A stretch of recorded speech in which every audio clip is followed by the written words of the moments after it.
కాంగ్రెస్ సర్కార్ పాలనలో Hyderabad real estate రంగం కుదేలవుతోంది. హెచ్ఎండిఏ వేలంలో ఈ డౌన్ ట్రెండ్ బయటపడింది. తాజాగా ప్రభుత్వం 100 ప్లాట్లను వేలానికి పెడితే అమ్ముడు పోయింది కేవలం 3. అదే బీఆర్ఎస్ పాలనలో ఎకరం 100 కోట్లకు అమ్ముడు పోవడాన్ని చూసిన హైదరాబాదీలు సీఎం రేవంత్ రెండేండ్ల పాలనను చూసి నవ్వుతున్నారు.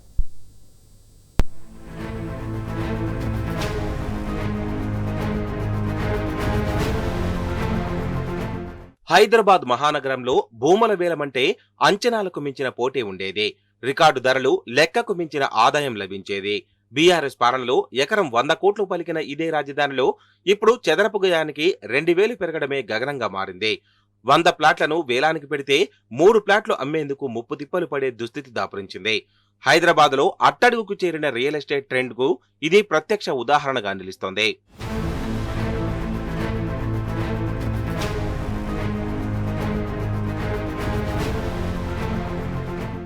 గతంలో కోకాపేట నియోపోలిస్ లో ఎకరం 100 కోట్లకు హెచ్ఎండిఏనే విక్రయించింది. ఇప్పుడు 3 జిల్లాల పరిధిలో అభివృద్ధి చేసిన వెంచర్లలో 100 ప్లాట్లను వేలానికి పెడితే 3ంటినే విక్రయించింది. ఇందులో 2 తుర్కయాంజల్, 1 పుప్పాలగూడ ల్యాండ్ పార్సిల్ కాగా వీటి ద్వారా వచ్చిన ఆదాయం కూడా 50 కోట్లు దాటలేదు. రంగారెడ్డి జిల్లా పరిధిలో గండిపేట, శేర్లింగంపల్లి మండలాల పరిధిలోని పుప్పాలగూడ, చందానగర్, బైరాగిగూడ, కోకాపేటలో సగటున అరెకరం ఉండే ప్లాట్లను విక్రయానికి పెట్టింది. ఇందులో ఏ ఒక్క ప్లాటు అమ్ముడు పోలేదు. పుప్పాలగూడలోని 1630 గజాల బిట్టుకు ఇద్దరు పోటీ పడితే నిర్ధారించిన ధర కంటే గజానికి 2000 మాత్రమే పెరిగింది. 3 ప్లాట్లు అమ్మకానికి కోట్లు ఖర్చు చేస్తే కనీసం నిర్వహణ ఖర్చుల మేర వచ్చిన మొత్తం పెరగలేదు.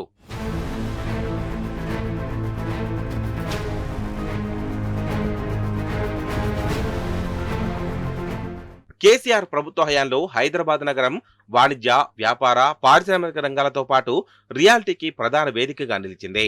ఐటీ రంగానికి దీటుగా రియల్ ఎస్టేట్ రంగంలో విదేశీ పెట్టుబడులను ఆకర్షించింది. దీంతో ఎకరం 100 కోట్లకు విక్రయించే స్థాయికి నగరం ఎదిగింది. నిర్మాణ రంగంలోనూ దేశంలోని అన్ని మెట్రో నగరాలకు గట్టి పోటీనిచ్చింది. భారీ స్థాయిలో అమ్మకాలతో ఖజానాను కళకళలాడించింది. పెరుగుతున్న డిమాండ్కు అనుగుణంగా అప్పటి ప్రభుత్వం మౌలిక వస్తువులపై ప్రధానంగా దృష్టి పెట్టింది. నగర ప్రజల జీవన ప్రమాణాలను మెరుగుపరిచే తాగునీరు, వైద్యం, ఉద్యోగావకాశాలను కల్పించి ఆర్థికంగా బలోపేతం చేసింది. దీంతో ప్రజల కొనుగోలు సామర్థ్యం పెరిగి రియల్ ఎస్టేట్ పెట్టుబడులకు ఆసక్తి చూపించారు. ఫలితంగా ఏటా భూములు, ఇండ్ల ధరలు రాకెట్ వేగంతో దూసుకెళ్లేవి. కానీ 20 నెలల కాంగ్రెస్ పాలనలో పరిస్థితి మొత్తం తలకిందులైంది.